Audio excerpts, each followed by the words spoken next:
சட்டம் மேலோட்டமா பார்த்தா ஒரு சரியானது போன்ற ஒரு தோற்றத்தை உருவாக்குது. ஆனா ஆழமா போய் பார்த்தா அதுல பாஜகவோட ஒரு உள்நோக்கம் அடங்கி இருக்கிறது. நான் திரும்பி சொல்றேன், உள்நோக்கம் இல்லாம கொண்டு வாங்க சார் சட்டங்களை. அமித்ஷா வந்ததுக்கான காரணம் ரெண்டா நான் கருதுறேன். ஒன்று, இந்த பாரு அதிமுக கூட நம்ம கூட்டணி வச்சாச்சு, கம்முன்னு அவங்களோட சேர்ந்து எல்லா வேலையும் பாருங்க. அதான் அந்த அண்ணாமலை என்ன பேச வச்சாருன்னு கவனிச்சிருப்பீங்க நீங்க. ஐயா எடப்பாடி பழனிசாமியே முதலமைச்சர் நாற்காலியில் அமர வைப்பதான் நமது பணி. இன்னும் சிஎம்மா மட்டும்தான் மாறணும். சிஎம்மா மாறணும்னா தமிழ்நாட்டில் இருக்கிற களம் கொஞ்சம் மாறினா போதும். எதிர்கட்சிகள் இதை விட ஏற்கனவே வலிமையற்று இருக்கிறாங்க, இன்னும் வலிமையற்று போகணும். இன்னும் உதயநிதி சிஎம் ஆக முடியாதா? இன்ப நிதியே எப்போ சிஇஓ ஆக போறாங்கன்னு பேசிக்கிட்டு இருக்காங்க ரெஜெயின்ட்டுக்கு. நீங்கள் வந்து அடிப்படை பிரச்சனையை பற்றி பேசணுவாங்க, அங்கே சாதிவாரி கணக்கெடுப்பு எடுக்கணும்னு கேட்குறாங்க. நீங்களும் எடுக்க சொல்லுங்கள் பார்ப்போம். எடுக்க சொல்லி அவங்கள இன்னும் இடித்துரைப்பு பண்ணுங்க நீங்கள். ஆனால் சிஎம் எங்கெல்லாம் லாக்காக வரும் அவங்களாம் அவங்க விட்டுடுறாங்க. அதனால தான் எனக்கு விஜய் சொல்கிற மாதிரி சந்தேகம் வருது, ஒருவேளை அண்டர் டீலிங். இந்த ஆட்சி வந்து பாலாரும் தேனாரும் ஓடக்கூடிய ஒரு தூய்மையான ஒரு பரிசுத்த ஆட்சினா நம்ம சொல்லவே முடியாது. அதனுடைய ஒரு துளி வெளிப்பாடு தான், டிப் ஆஃப் த ஐஸ்பர்க் தான் மதுரை மாநகராட்சியில் நடைபெற்ற 200 கோடி ஊழல். உங்கள் கையில் இல்லை சார், உங்கள் மடியில் வந்து விழுது சார் பிரச்சனை. நீங்கள் கவனம் செலுத்தல, எங்கே முக்கியத்துவம் கொடுக்கலன்னு கேட்குறேன். அப்போ அதை பற்றிலாம் அமித்ஷா அவர்களோ நயினார் அவர்களோ பேசினா மட்டும்தான் எடுபடும். நீங்கள் வந்து இருட்டில் தான் இருக்கிறாருன்னு சொல்லிட்டு போயிடுங்க. டாக்கு கிரியேட் பண்ணிச்சாலும் பார்த்தீங்களா, பின் பாயிண்டான விமர்சனமே இல்லை சார். அதான் சார் விஜயம் பண்ணிக்கிட்டு இருக்கிறாரு. முதலமைச்சர் ஸ்டாலின் லக்கியஸ்ட் சீஃப் மினிஸ்டர் இன் தமிழ்நாடு. ஏன் எதிர்க்கட்சி இல்லை? வணக்கம். இன்று நம்மிடையே இணைந்திருப்பவர் சமகால நண்பரும் ஊடகவியலருமான திரு அருள்மொழிவர்மன் சார். வணக்கம். வணக்கம் சார். சார், வியாழக்கிழமை தாவேக்காவோட விஜய் அவர்களுடைய மாநாடு, வெள்ளிக்கிழமை மத்திய உள்துறை அமைச்சர் திரு அமித்ஷா அவர்கள் நெல்லை வருகை, அதில் பூத் கமிட்டி மாநாடு நடத்தியிருக்காரு. பூத் கமிட்டி மாநாடு கன்னியாகுமரியிலேருந்து விருதுநகர் வரைக்கும் இருக்கக்கூடிய பூத் கமிட்டி மாநாடு அப்படின்னு சொல்லி நடத்தப்பட்ட கூட்டம். அது கூட்டமும் நல்ல ஒரு சிறந்த கூட்டமாக இருக்கும், நீங்களும் பார்த்துருப்பீங்க. 50,000 பேர் கூட்டியிருக்காங்க. அதுவும் பிஜேபியோட உள்கட்டமைப்பில் மிக முக்கியமானது பூத் ஏஜென்ட்டுங்கிற ஒரு விஷயம். அதை புதிதாக நியமிக்கப்பட்ட தலைவர் திரு நயனா நாகேந்திரன் அவர்கள் தொடங்கி இருக்கிறதும் இந்த பூத் மாநாடையும் அமித்ஷா அவர்கள் வருகையும் எப்படி பார்க்குறீங்க? அமித்ஷாவோட வருகையை வச்சு இந்த பூத் கமிட்டி மாநாடு நடத்துகிறாங்கன்னா they gave and more and more importance to this event. அது நல்லாவே தெரியுது. ஏன்னா பிஜேபி வந்து எப்போதுமே அதனுடைய வளர்ச்சி அப்படிங்கிறது அடிப்படை கட்டமைப்புலேருந்து வருவாங்க. ஆமாம், அப்படிப்பட்ட கட்சி தான் பிஜேபி. ஆர்எஸ்எஸோட ஒரு செயல் திட்டம் என்ன அப்படின்னு பார்த்தீங்கன்னா, நான் சொல்லலை, டாக்டர் திருமாவளவன் சொல்லுவார், ஒரு ஊருக்கு ஒரு ஆர்எஸ்எஸ்காரர் இருப்பார், ஆனால் அவருடைய பேர் தெரியாது, என்ன வேலை பார்க்குறாங்கன்னு தெரியாது. ஏய் என்ன பத்திரிகையில் என் பேர் சின்னதாக போட்டிருக்க கேட்க மாட்டாங்க, உங்களுக்கு எதிர்பார்க்க மாட்டாங்க, நேராக வருவாங்க. உனக்கு என்னப்பா பிரச்சனை? இந்த மாதிரி பள்ளிக்கூடத்துக்கு ஃபீஸ் கட்டணுங்க, வா நான் ஃபீஸ் கட்டுறேன், வா. உனக்கு வேறு என்னப்பா பிரச்சனை? கோவில் சரி வா, வேலை கோவில் சரி பண்ணுவோம், வா. சாயங்காலம் விளக்கு பூஜை பண்ணுவோம், வா. இப்படின்னு அங்கே இருக்கிற க்ரௌடை ஆர்கனைஸ் பண்ணி ஆர்எஸ்எஸ் வந்து கிரவுண்ட் லெவலில் வேலை பார்ப்பான். அந்த வேலையை பிஜேபி ஈக்குவலாக பார்ப்பாங்க. அவங்களும் அந்த வேலையை தான் பார்ப்பாங்க. ஏன்னா BJP is equal to RSS. So அந்த வேலையை அவங்க பார்க்குறாங்க. இதில் கொஞ்சம் கவனிக்கத்தக்க ஒரு வேலையை பார்த்துருக்குறாங்க. 50,000 பூத் கமிட்டி ஆட்களை கூப்பிட்டு இதில் 2 விஷயம் இருக்குது. அமித்ஷா வந்ததுக்கான காரணம் ரெண்டா நான் கருதுறேன். ஒன்று, இந்த பாரு அதிமுக கூட நம்ம கூட்டணி வச்சாச்சு, கம்முன்னு அவங்களோட சேர்ந்து எல்லா வேலையும் பாருங்க, தேவையில்லாமல் பிரச்சனை பண்ணிக்காதீங்க. அதான் அந்த அண்ணாமலை என்ன பேச வச்சாருன்னு கவனிச்சிருப்பீங்க நீங்கள். எடப்பாடி சொல்லிட்டாரு, ஐயா எடப்பாடி பழனிசாமியே முதலமைச்சர் நாற்காலியில் அமர வைப்பதான் நமது பணி. தற்கூரி எடப்பாடி டு முதலமைச்சர் எடப்பாடி மாறிட்டார். ரைட்டு, முடிஞ்சு போச்சு. இதுக்கப்புறம் எல்லாம் சைலண்டாக தான் இருக்கணும், வேறு வழி கிடையாது. இரண்டாவது, எடப்பாடியோட இணக்கமாக இருக்கணும். அண்ணாமலையாக இருந்தாலும் சரி, சாதாரண மலையாக இருந்தாலும் சரி, முடிஞ்சு போச்சா. ரெண்டாவது மேட்ரு, நாமளும் வளர்ந்து வரோங்கிறத நம்ம கூட்டணி கட்சி அதிமுகவே காமிங்க. பூத்து கமிட்டி மெம்பர்ஸுங்கிறது ஒரு கட்சிக்கான அடிப்படை கட்டமைப்பு. ஓகேவா? அவங்க நல்லா இல்லைன்னா கட்சி நல்லா இருக்காது, அடித்தளம் நல்லா இல்லைன்னா, பேஸ்மெண்ட் ஸ்ட்ராங்காக இல்லைன்னா மேலே பில்டிங் விழுந்துடும். அப்போ அந்த வேலையை பார்க்கணுங்கிறதுக்காக பாஜக எடுத்துருக்கக்கூடிய ஒரு மூவு இது ரொம்ப வித்தியாசமாக தான் இருக்குது. ஏன்னா எப்பயுமே இந்த பூத் கமிட்டி வேலைலாம் லோக்கல் இருக்கவங்க முடிச்சுப்பாங்க. அமித்ஷாவை வர வச்சு இதை பண்ணுறாங்க அப்படின்னா they want to show the strength to the society. அவங்க காமின்னு நினைக்கிறாங்க, பாரு நான் வளரலான்னு சொல்லாத, ரூட் லெவலில் ஆளெல்லாம் நான் பரப்பிக்கிட்டு இருக்கேன் அப்படிங்கிறாங்க. அந்த கூட்டத்துக்கு எல்லாருமே கட்சிக்காரங்க தான் வந்த மாதிரி சொல்கிறாங்க. அது வந்து ஒரு பெரிய விஷயம் தாங்க பிஜேபி பண்ணியிருக்கிறது. ஏன்னா அவங்க வந்து என்ன நினச்சிட்டாங்கன்னா, அவங்களுக்கு ஒன்று மட்டும் ரொம்ப மனசில் உறுத்துதுங்க, ராகுல் காந்தி சொன்னார் பார்த்தீங்களா, அதை அவங்களால தாங்கவே முடியல.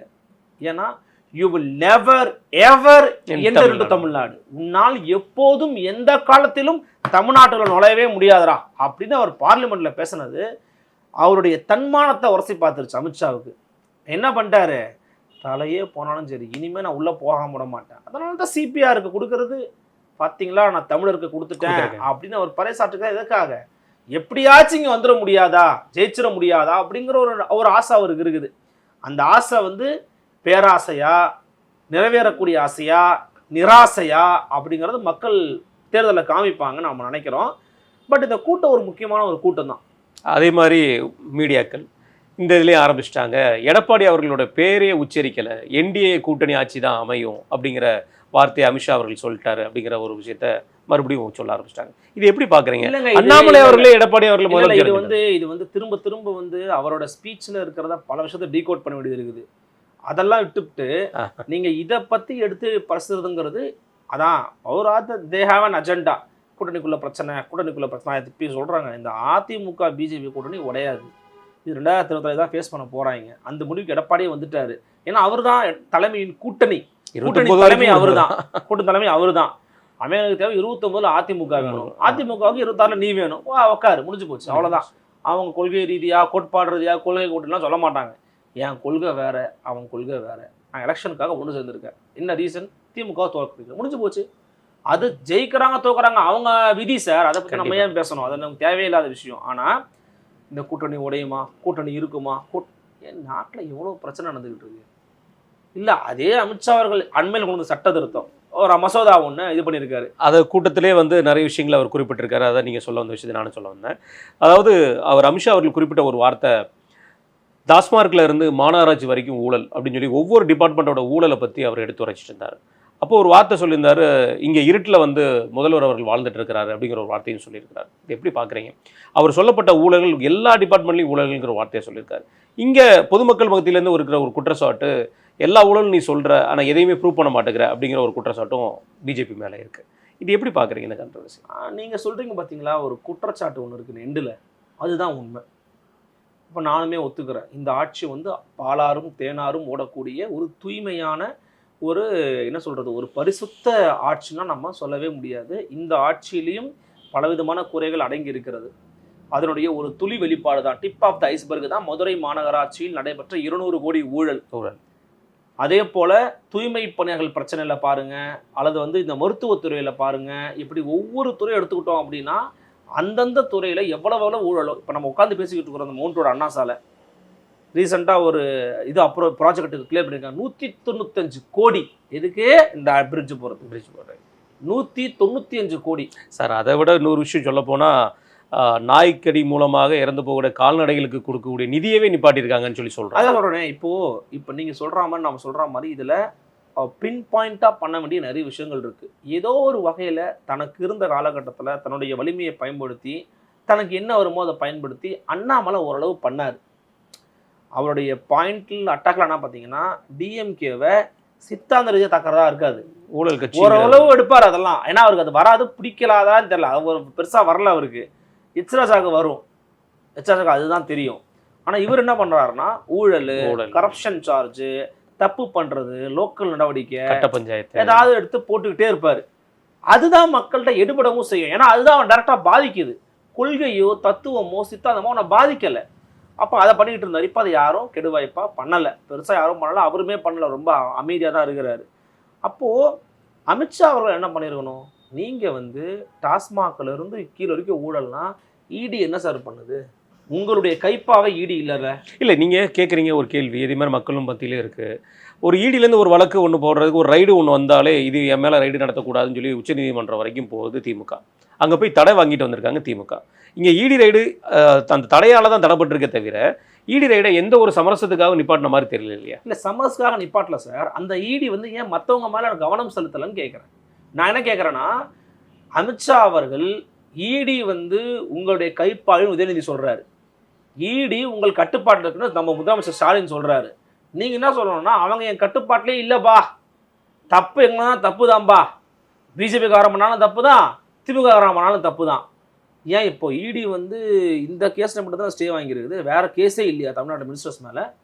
வேற யார் மேலேயுமே எந்த விதமான வழக்கும் இல்லையா? போங்க, இடி தன் வேலையை தப்பா பண்ணிக்கிட்டு இருக்கு, இடி தன் வேலையை சரியா செய்யணும்னு இடி திருப்பி பண்ண சொல்லுங்க. அமித்ஷா பண்ண மாட்டார். இதில் நான் என்ன நினைக்கிறேன்னா சார், 2 பேருக்குள்ளேயுமே ஒரு அண்டர்ஸ்டாண்டிங் இருக்குது சார். அதை நான் வந்து என் ஸ்டாண்டை தான் நான் ஓப்பனாக சொல்கிறேன். இந்த அண்டர்ஸ்டாண்டிங் இல்லாமல் நீங்கள் ஏன் இவ்வளோ அமைதியாக இருக்கிறீங்க? இப்போ எடப்பாடி பழனிசாமி மேலே என்ன காயினும் எடுத்து வீச முடியல. ஏன்னா பெரிய சார்ஜஸ் நீங்கள் சொன்ன மாதிரி நீங்கள் நல்லா யோசிச்சு பாருங்களேன், உங்களுக்கு இன்னும் ஞாபகம் இருக்கும். திமுகவின் தலைவர் மு.க. ஸ்டாலின் அவர்கள் போயிட்டு ஆளுநர் சந்திச்சு மனு கொடுத்தாரு. அதிமுக ஆட்சி காலத்தில் ஊழல் பட்டியல் நிறைய கொடுத்து. ஊழல் பட்டியல் நீங்கள் எத்தனை கொடுத்தீங்க? ஒன்று கூட இல்லை. எத்தனை சார் கொடுத்தீங்க? எனக்கு நினைவுலே இல்லை. ஒன்றா எத்தனைன்னு தெரியல, நினைவுலே இல்லை. இடையில ஒரே ஒரு மட்டும் ஜெயக்குமார் அவர்கள். நான் என்ன சொல்கிறேன், அதை தொடர்ச்சியாக பண்ணி இதை பாருங்க, இதுதாங்க வந்து திமுகவோட சுகாதாரத்துறை ஊழல், ஏங்க இதுதான் வந்து திமுகவோட மாநகராட்சி ஊழல் அப்படின்னு நீங்கள் அமலப்படுத்த தெரியல உங்களுக்கு? ஏன் அந்த வேலையை பார்க்கல? சரி, எடப்பாடி பழனிசாமி தான் எதிர்கட்சி தலைவர், அவர் தான் செஞ்சுருக்கணும், அவங்க செய்யலை. பிஜேபி என்ன பண்ணுச்சு? நீ தான் ரூலிங்லேயே இல்லைல்ல, தமிழ்நாட்டில் நீங்கள் வந்து பெரிய ஆட்சியத்தில் இல்லை, நீங்கள் பண்ணலாமே. அப்போ நீங்கள் ஏன் அமைதியாக இருக்கிறீங்க? நீங்கள் சைலண்டாக இருக்கிறீங்க. நைனா நாகேந்திரன் அதிக முக்கியத்துவம் கொடுக்கல. அப்போ என்னன்னா இவங்களே அது எதிர்க்கட்சியாக செயல்படலை சார். அதனால தான் நான் விகடன் சொல்கிறத நானும் வழிமொழிகிறேன். கோமாவில் இருக்குது எதிர்க்கட்சி எல்லாம். எவ்வளோ விஷயங்கள் உங்களுடைய மடியில் வந்து உட்காருது. கிட்னி பிரச்சனை, கிட்னி திருட்டு பிரச்சனை இருக்குது, கள்ளச்சாராய பிரச்சனை இருக்குது, தலித் மக்களுக்கு எதிரான பிரச்சனை இருக்குது, பெண்களுக்கு எதிரான பிரச்சனை இருக்குது, அரசு ஊழியர்கள் பிரச்சனை இருக்குது. உங்க கையில இல்லை சார், உங்க மடியில் வந்து விழுது சார் பிரச்சனை. நீங்க கவனம் செலுத்தல, நீங்க முக்கியத்துவம் கொடுக்கலன்னு கேட்குறேன். அப்போ அதை பற்றிலாம் அமித்ஷா அவர்களோ நயினார் அவர்களோ பேசினா மட்டும்தான் எடுபடும். நீங்கள் வந்து இருட்டில் தான் இருக்கிறாருன்னு சொல்லிட்டு போயிடுங்க. டாப்பை கிரியேட் பண்ணிச்சான்னு பார்த்தீங்களா? கிரியேட்டே பண்ணலை. ஏன்னா அதில் பின் பாயிண்டான விமர்சனமே இல்லை சார். அதான் சார் விஜயம் பண்ணிக்கிட்டு இருக்கிறாரு. அங்கிள் ஸ்டாலின் ரைட்டு, அதெல்லாம் ஓகே. என்ன தப்புன்னு சொல்லுங்க, அது சொல்லுங்க. திமுக ஊழல், என்ன ஊழல் சொல்லுங்க. எதையுமே சொல்லாமல் இது சரியில்லை அது சரியில்லைன்னா, அதான் சொல்கிறேனே, முதலமைச்சர் ஸ்டாலின் லக்கியஸ்ட் சீஃப் மினிஸ்டர் இன் தமிழ்நாடு. ஏன் எதிர்க்கட்சியே இல்லை? கலைஞர் கருணாநிதிக்கு எம்ஜிஆர் இருந்தார், கருணாநிதிக்கு ஜெயலலிதா இருந்தாங்க, கருணாநிதி இருக்கும்போதே மற்ற எதிர்கட்சி தலைவரும் இருந்தாங்க. இப்போ யாருமே இல்லை ஸ்டாலினுக்கு. So he is very very happy and very very lucky man. அடுத்தது இன்னொரு குற்றச்சாட்டு சொல்லியிருந்தது, சோனியா காந்தி அவர்கள் வந்து ராகுல் காந்தியை பிரதமராகணும்னு நினச்சிருக்காங்க, முதலமைச்சர் மு.க. ஸ்டாலின் அவர்கள் வந்து உதயநிதியை முதலமைச்சராகவும் நினச்சிருக்காங்க, அது இந்த என்டிஏ இருக்கிற வரைக்கும் நடக்காது, மேலையும் டெல்லியும் நடக்காது, தமிழ்நாட்டிலும் நடக்காதுங்கிற ஒரு வார்த்தையை சொல்லியிருக்காரு. இதை எப்படி பார்க்குறீங்க? டெல்லியில் நடக்குமா இல்லையான்னு எனக்கு தெரியல. தமிழ்நாட்டில் நடக்க நிறைய வாய்ப்பு இருக்குது. ஏன்னா டெபுட்டி சிஎம்மே மாற்றிட்டாங்க அவரை. இன்னும் சிஎம்மாக மட்டும்தான் மாறணும். சிஎம்மாக மாறணும்னா தமிழ்நாட்டில் இருக்கிற களம் கொஞ்சம் மாறினா போதும். இப்போ சிஎம்மாக மாறணும்னா இந்த 4 முனை போட்டி உறுதியாகணும். எதிர்கட்சிகள் இதை விட ஏற்கனவே வலிமையற்று இருக்கிறாங்க, இன்னும் வலிமையற்று போகணும். சூப்பராக ஆகிடுவாங்க. என்ன உதயநிதி சிஎம் ஆக முடியாதா என்ன? இன்ப நிதியை எப்போ சிஇஓ ஆக்க போகிறாங்கன்னு பேசிக்கிட்டு இருக்காங்க ரெஜெண்டுக்கு. நீங்கள் என்ன பண்ணணும், நீங்கள் சொல்கிற மாதிரி வாரிசு அரசியல் மக்கள் மத்தியில் பிரச்சனையாக இருக்குன்னா அந்த வாரிசு அரசியலையாவது நீங்கள் வந்து கூர்மைப்படுத்தி கொண்டு போகணும். பாருங்கள், அப்பா வந்தார், பையன் வந்தார், அவரோட அப்பா அந்த அந்த தாத்தாவோட பேரன் வந்தார், இப்போ அவரோட கொள்ளு பேரன் வராருங்க. இப்படினாவது கொண்டு போக தெரியணும். அதுவும் தெரியல. இப்போ என்னதான் பண்ணுற எதிர்க்கட்சி? மக்கள்கிட்ட ஊழலை பற்றின ஒரு பெரிய எதிர்ப்பு இல்லைன்னு நீங்கள் நினைக்கிறீங்களா? இல்லைங்க, இருக்குங்க. அதை அட்ரஸ் பண்ணலைங்க இவங்க. அதெல்லாமே இருக்குது. இப்போ திருநெல்வேலி எடுத்துக்கோங்க. திருநெல்வேலி பகுதியிலலாம் வந்து பார்த்தீங்கன்னா, நான் திரும்பி சொல்கிறேனே, இந்த கட்சிகளுக்கெல்லாம் ஒரு பயம் இருக்குது. சாதி பற்றி பேசுகிறோன்னா ஓட்டு விழாது ஒன்று. நீங்கள் வந்து பட்டியலின மக்களை கன்சால்டேட் பண்ணணும் அப்படின்னு விரும்புகிறீங்க. ஸோ பேரை மாற்றலாம் போதும் நினைக்கிறீங்க. அது இல்லை. நீங்கள் வந்து அடிப்படை பிரச்சனையை பற்றி பேசணுவாங்க. அங்கே சாதிவாரி கணக்கெடுப்பு எடுக்கணும்னு கேட்குறாங்க. நீங்களும் எடுக்க சொல்லுங்கள் பார்ப்போம். எடுக்க சொல்லி அவங்கள இன்னும் இடித்துரைப்பு பண்ணுங்க. நீங்கள் அதை பண்ண மறுக்கிறீங்க. அங்கெல்லாம் அவர் லாக் ஆவார் சிஎம். ஆனால் சிஎம் எங்கெல்லாம் லாக் ஆவாரோ அங்கெல்லாம் அவங்க விட்டுடுறாங்க. அதனால தான் எனக்கு விஜய் சொல்கிற மாதிரி சந்தேகம் வருது, ஒருவேளை அண்டர் டீலிங் அப்படிங்கிற ஒரு கண்டிப்பாக சந்தேகம் வருது எனக்கு. கண்டிப்பாக லோக்சபாவில் வந்து சமீபத்தில் உள்துறை அமைச்சர் அவர்கள் வந்து ஒரு சட்டத்திருத்தம் கொண்டு வந்தார். 3 சட்டத்திருத்தம் கொண்டு வந்தார். அதில் ஒரு சட்டத்திருத்தம் மிக முக்கியமான ஒரு சட்டத்திருத்தம், சட்டத்திருத்தம் 130. முதல்வர் அவர்களாகட்டும் பிரதமராகட்டும் யாராக இருந்தாலும் 30 நாட்களுக்கு மேலாக இருந்தால் அவருடைய பதவி வந்து சஸ்பெண்ட் ஆகுங்கிற ஒரு விஷயம். இந்த சட்டத்திற்கு நம்மளுடைய முதல்வர் அவர்கள் எதிர்ப்பு தெரிவிச்சிருந்தார். அதையும் குறிப்பிட்டு பேசியிருந்தார் நேத்து அமித்ஷா அவர்கள். இந்த சட்ட திருத்தத்தை நீங்க எப்படி பார்க்குறீங்க? முதல்வர்களுடைய எதிர்ப்பு சரிதான் நினைக்கிறீங்களா? இல்லை, ஏன் பர்சனல் ஒப்பீனியன் நான் அதை எதிர்க்கிறேன். சட்ட திருத்தம் வந்து என்னுடைய பாயிண்ட் ஆஃப் வியூ நான் எப்படி பார்க்குறேன்னா, ஒரு நான் ரூலிங் பிஜேபி ஸ்டேட்ஸ் எல்லாம் அண்டர் கண்ட்ரோல் கொண்டு வரணும் அப்படிங்கிறதுக்காக பாஜக கொண்டு வந்திருக்கக்கூடிய ஒரு சதித்திட்டமோன்ற சந்தேகம் எனக்கு இருக்குது. ஒரு சந்தேகம் எனக்கு இருக்குது. ஏன் அப்படின்னா, இந்த திருத்தத்தில் பாருங்களேன், குற்றம் என்று நிரூபிக்கப்படாமலேயே, நல்லா கவனிக்கணும் நீங்கள், குற்றம்னு நிரூபிக்கப்படாமலேயே ஒருத்தரை 30 days வச்சிருந்தாலும் தூக்கலாம் அப்படிங்கிறாங்க. அதுக்கு வாய்ப்பு இருக்குல்ல? இல்லை, 5 ஆண்டுகளுக்கு மேலுள்ள வழக்குகள் தானே அது, அந்த சட்டத்துக்கு கீழே வரக்கூடிய இது தானே. இன்னைக்கு இருக்கிற சட்டத்தை பயன்படுத்தி குற்றமே செய்யாத ஒருத்தரை ஒரு அரசியல் பழிவாங்கலுக்காக குற்றவாளியா மாற்ற முடியுமா? முடியாதா? மாற்றுறதுக்கான வாய்ப்புகள் இங்கே இருக்கு, இந்த சிஸ்டமுக்குள்ள இருக்குது. அப்போ அந்த சிஸ்டமுக்குள்ள இருக்கிற அந்த வாய்ப்பை நீங்க நிராகரிக்கிற வரைக்கும், தூக்கி எறிகிற வரைக்கும் இந்த மாதிரி கொண்டு வந்து எப்படி சரியா இருக்கும்? நீங்க ஒரு பொதுப்பார்வை வைக்கிறாங்க. ஒரு பொதுப்பார்வை என்னன்னா, தப்பு பண்ணவன ஜெயிலில் போட்டா, இப்போ செந்தில் பாலாஜி இருந்தானுங்க, அவர் வந்து தவறு பண்ணாருன்ற விஷயம் இருக்குதுங்க, அதுக்கான ஆதாரங்கள்லாம் கோர்ட்லேயே இருந்ததுங்க, ஆனால் அவர் அப்படி இருக்கிறாருங்கன்னா அதுக்கு ப்ரொவிஷன்ஸ் ஏற்கனவே சட்டத்தில் இருக்குது, இப்படிலாம் பண்ணக்கூடாதுன்னு இருக்குது. இதற்கு முன்னாடியே வழங்கப்பட்ட தீர்ப்புகள்லையே தவறு பண்ணவங்கள மாதிரி பண்ணிங்கன்னா அது வந்து அரசின் நீதிக்கு எதிரானதுன்ற ஒரு போக்கே இருக்குது. அதை திமுக பண்ணுற தவிர நீங்கள் சுட்டி காமிங்க, அதை மக்கள்கிட்ட கொண்டு போய் அம்பலப்படுத்துங்க. அதை மாற்றா நீங்கள் என்ன பண்ணுறீங்கன்னா, இப்படி இருந்தாலே முடிச்சு விட்டுடலான்னா அது அப்வியஸாக சந்தேகத்துக்கு கலப்புது. ஏன்னா பீகாரில் அல்லது வந்து ஜார்க்கண்டில், தமிழ்நாட்டில், கேரளாவில், மேற்கு வங்காளத்தில் இங்கெல்லாம் நீங்கள் இல்லை, காங்கிரஸ் கர்நாடகாலாம் நீங்கள் இல்லை. அப்போ இல்லாததுனால அங்கெல்லாம் பிடிக்கணும்னா இந்த மாதிரி உன தூக்கி போடுவோம், இல்லை அமுக்குவோம், அமுக்குனா முடிஞ்சு போச்சு அப்படின்னு நினைக்கிறேன். எனக்கு ஒரு கேள்வி என்னன்னா, இதில் எல்லாமே பிஜேபி ஆளுங்கட்சியா இல்லை, அங்கங்கே வந்து காங்கிரஸோ அல்லது வந்து மேற்கு வங்காளத்தில் மம்தா அவர்களோ இருக்காங்க, தமிழ்நாட்டில் நம்ம முதல்வர் அவர்கள் இருக்காங்க. ஒரு வழக்கு பதிவு செய்யணும்னா அங்கே இருக்கிற முதல்வர் அவர்கள் தான் வழக்கு அதை பதிவாக செய்யணும், அந்த ஆளுங்கட்சி தான் அங்கே வழக்கு பதிவு செய்ய வேண்டியிருக்கும். இதுக்கு எப்படி மத்திய அரசாங்கம் அங்கே வந்து வழக்கு பதிவு செய்து அவர்களை தூக்க வாய்ப்பு இருக்கும்? அப்படி கிடையாது. நீங்கள் எப்படி பார்க்க முடியாது. என்னன்னா, நான் இந்த இந்த சட்டத்தை பயன்படுத்தி நடுவண் அரசு இங்கே ஏன் வழக்கு எடுக்கலன்னு கேட்க முடியும், நீங்கள் ஏன் பண்ணாமல் இருக்கீங்கிறத கேட்க முடியும். அந்த அதிகாரம் நடுவண் அரசுக்கு இருக்குது. அப்போ நடுவண் அரசால சட்டத்தை போட்டுமே கூட பார்த்தீங்களா எப்படி இருக்கிறான்னு கேட்க முடியும், கை காட்ட முடியும் உங்களால். You can show the people, பார்த்தீங்களா எவ்வளோ மோசமாக இருக்கிறான், நான் சட்டத்தை போட்டேன் என்ன பண்ணாமல் இருக்கான் பார்த்தீங்களான்னு சொல்லலாம். அது எடுத்து ஒருத்தர் வழக்குக்கு போகலாம். வழக்குக்கு போனாருன்னா ஒரு ஹைகோர்ட் போகிறாருன்னு வச்சுக்கோங்களேன், நடுவண் அரசு நீங்கள் நடவடிக்கை எடுங்க அப்படின்னு சொல்லுவாங்க. அப்போ நீங்கள் என்ன பண்ணுவீங்க? நான் திரும்பி சொல்கிறேன், இந்த சட்டம் மேலோட்டமாக பார்த்தா ஒரு சரியானது போன்ற ஒரு தோற்றத்தை உருவாக்குது, தப்பு பண்ணவங்களே இப்படி பண்ணுறாங்கன்னு. ஆனால் ஆழமாக போய் பார்த்தா அதில் பாஜகவோட ஒரு உள்நோக்கம் அடங்கி இருக்கிறது. நான் திரும்பி சொல்கிறேன், உள்நோக்கம் இல்லாமல் கொண்டு வாங்க சார் சட்டங்களை. அப்படி நீங்கள் சொல்கிறபடி பார்த்தா 32வது நாள் அவங்க வெளியே வர்றாங்க, 33 நாள் வெளியே வந்ததுக்கப்புறம் மீண்டும் அவங்கள பதவி ஏற்றுக்கலாங்கிற ஒரு சட்டத்திருத்தம் அலோ பண்ண தானே. நான் என்ன அந்த மாதிரி மாற்றுறதுக்கு நீங்கள் யார்? நான் வந்து 30 நாள் தானே ஃபேக்காக கஷ்டப்பட்டீங்க இருங்கன்னா என் கஷ்டத்தை அனுபவிக்க சொல்றதுக்கு நீங்கள் யாரும் இல்லை. டெல்லியில் முதலமைச்சர் திரு அரவிந்த் கெஜ்ரிவால் அவர்கள் வந்து அங்கே உள்ளே இருக்கிற வரைக்கும் டெல்லியோட முதல்வர் இங்கே ஜெயிலில் இருக்காருங்கிற ஒரு வார்த்தையாகட்டும், இங்கே செந்தில் பாலாஜி அவர்களை நம்ம பார்த்தோம், கிட்டத்தட்ட 1 வருஷம் வரைக்கும் அவர் அமைச்சராக இருந்தார். இதெல்லாம் வந்து அந்த பதவிக்கு உண்டான இழுக்கல. அதான் சார், அதை நீக்கிறதுக்கு இது வழி இல்லைன்றான். நான் எனக்கு என்னன்னா, நீங்கள் சொல்கிறத நான் புரிஞ்சுக்கிறேன். செந்தில் பாலாஜி அவர்கள் 1 ஆண்டு சிறையில் இருந்தபடியே அமைச்சராக நீடித்ததை நான் ஏற்கவில்லை, மக்களும் ஏற்கலை. அது சிஎம் ப்ரோராகேட்டிவ்னு சொன்னா கூட நான் வந்து ஏற்கலை. ஆனால் அதை கவுண்டர் பண்றதுக்கான சரியான ஆயுதம் இது இல்லைங்கிற. வேற இது மாதிரி சிஸ்டம்ல சட்டம் இருக்கு சார், யார் சார் இல்லைன்னு சொன்னது? சிஸ்டம்ல இல்லாத சட்டங்களா சார் இப்போ உங்களுக்கு புதுசா கொண்டு வந்துட்டாங்க?